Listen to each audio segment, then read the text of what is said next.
Missing someone.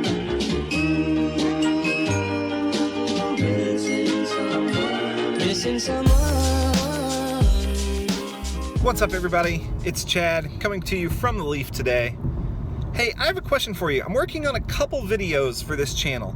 I've got one big one coming out either at the end of this week or next week, depending on one thing that needs to happen, but the video's coming. But I've got a second video I'm working on, and here's what I want to know. For those of you that don't have Leafs, in the comments below, what's the one thing you want to know about a Leaf? What's the one thing that you don't know? What's the one thing you're interested in? What's the one question that you have about the Nissan Leaf? Let me know that in the comments below. I've got a cool video coming out that will include some of your questions. Really excited about it, so let me know in the comments below.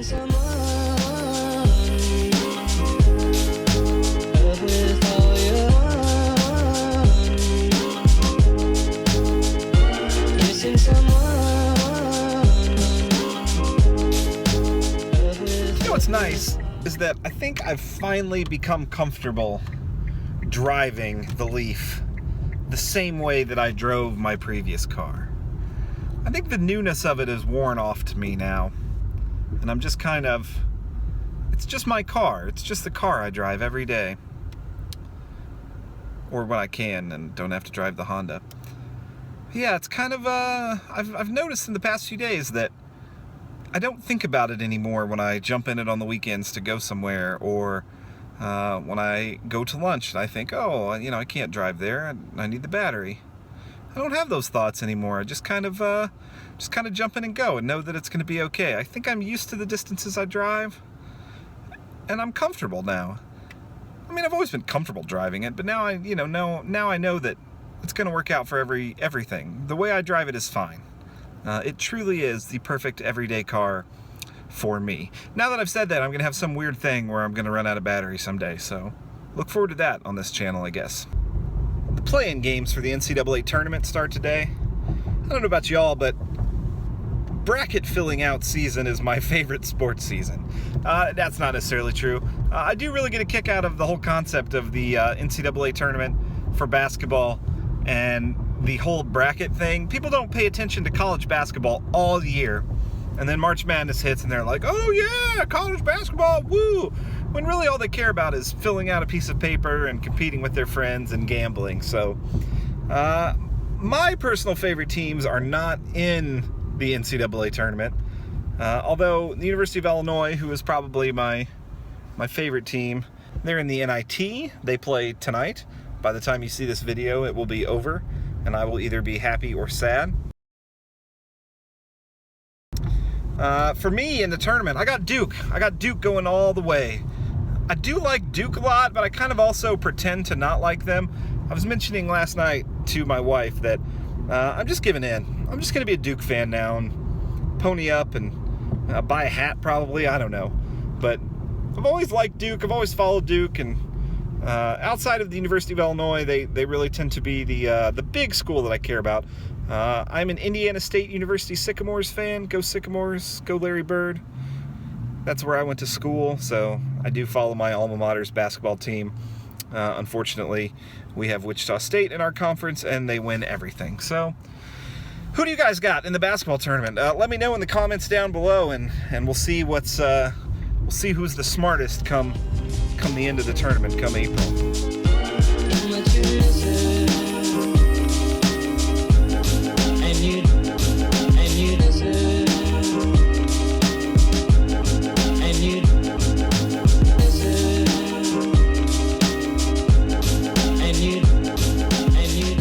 Wife and I did get to get away from the kiddo over the weekend, and we went and saw Logan, which was great.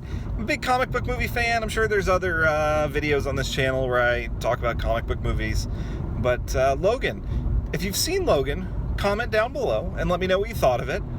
I really liked it. I like the Old Man Logan storyline that they picked and chose aspects from to make this movie. But I liked it. It was good. I do think the comparisons to The Dark Knight are a little overblown.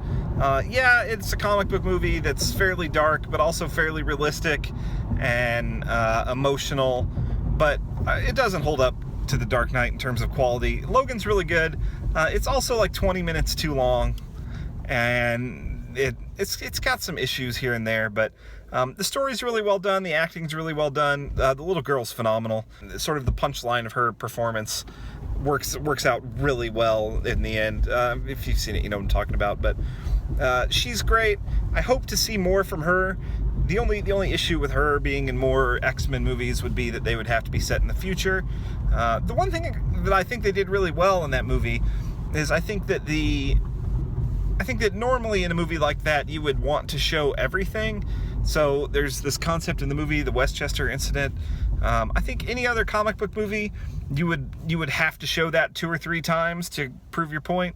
I love that they don't show it, spoiler alert, and it's so nice, it's refreshing. Now I understand that they did film it and that they had like a bunch of cameos, ended up taking it out because it took away from the overall feeling in the movie, but yeah, it worked out really well for me. That really sold that. Great movie, the ending is nice. It's a great little homage to Patrick Stewart and Hugh Jackman, who have played those parts for so long. So Logan, 3.5 out of 5 stars. 4 stars. 4 stars out of 5 stars.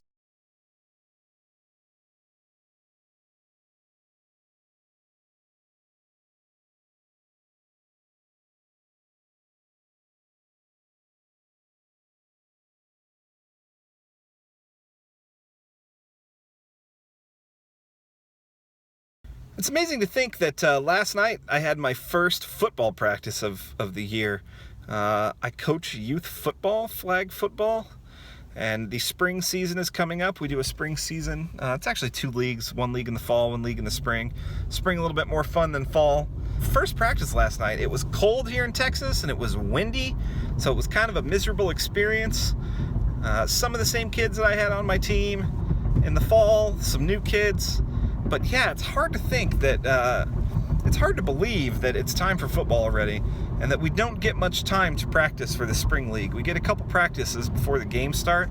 So I'm a big fan of youth sports in general and what they do. Obviously my kiddo is too young to play, although he's getting there and he's showing some interest. He really likes basketball, which unfortunately where we live, basketball is sort of the you have to be the oldest to play. You got to be, you got to get pretty big to play basketball, but pretty excited for him to play. He's really into baseball, he's really into basketball. He's showing some interest in soccer, although I don't really care much for soccer. I say that, I'm getting better. I actually watched an entire MLS game over the weekend. Never have done that start to finish. I've gone to MLS games and enjoyed them, but I haven't done the whole TV thing. Big believer in youth sports, can't wait for my kiddo to play.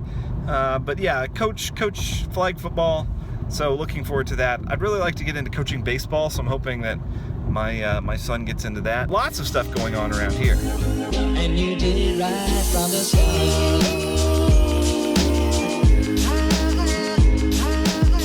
A while back in the comments, someone asked the question about whether or not the Leaf's battery was affected by starting and stopping in traffic. I've had a lot of issues the past couple weeks of having to sit in traffic and stop and go traffic, more so than usual. Last week was spring break here in most of the town, so my normal drive was actually a little easier, not as much stop and go. But I have noticed, I've noticed a little bit of battery issue. I actually noticed the little tree meter is starting to show the battery usage being inefficient when driving really stop and go. It's, I'll be reduced, the tree meter will be reduced by half, just stopped at a stoplight, or, in a drive-through or something like that. It's really interesting to see it act that way, but I guess I'm not all that surprised. It makes sense for it to be, everybody knows that it's not quite as efficient when driving in a sort of stop and go traffic. It's worked out well for me. I haven't seen it enough to where it's actually like pulling percentage points down of the charge. But it's been a little cold here this week too, so I've seen sort of a lowered amount of distance in battery. But yeah, so the question was, does stop and go traffic affect the battery? Yeah, more and more I'm starting to think that it really does. And you did it right from the start.